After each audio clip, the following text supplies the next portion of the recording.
ఈ పక్కనున్న థియేటర్కి వెళ్ళి చెప్తున్నా, నాకున్న ఎక్స్పీరియన్స్తో చెప్తున్నా.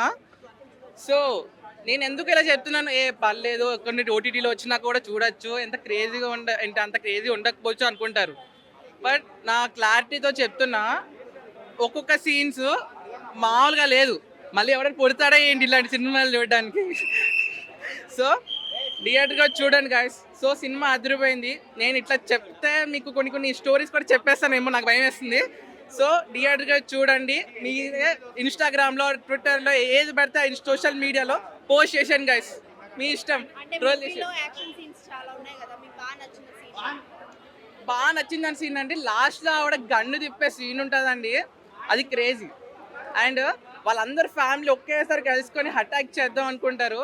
అండ్ నాకు దీంట్లో మెయిన్ నచ్చిందంటే శ్రీముఖి గారు సంథింగ్ ఇట్లా మిర్చి బాంబ్స్ అని అట్లా వచ్చినప్పుడు ఒక ఫన్నీ అనిపించింది. సో థియేటర్కి వచ్చి చూడండి గైస్. సమంత ఫ్యాన్స్ కేనా లేకపోతే ప్రతి ఒక్కరికి నచ్చుతుంది అంటారు ఈ మూవీ? అలా అని కాదు, నేను మా నాన్నమ్మ అంటే వాళ్ళకి అది పిచ్చ, ఇంకా వెళ్ళి థియేటర్కి పోండి, ఇంకా నేను మళ్ళీ చూస్తా అంటారు. So go to theatres guys. నేను ఇంకేంటి మాట్లాడను, నేను మాట్లాడుకోవడం కూడా లేదు.